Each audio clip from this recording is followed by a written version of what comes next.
A day in my life as a 26 years old, first time mom, nakapag-asawa ng isang Indiano at ngayon namumuhay dito sa India. Hello mga kayuni! May share po ako sa inyo ngayon kung ano po yung aking ginagawa.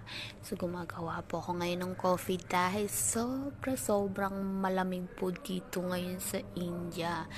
At grabe, alam nyo po ba, red alert na po dito sa aming lugar dahil sa pollution at fog.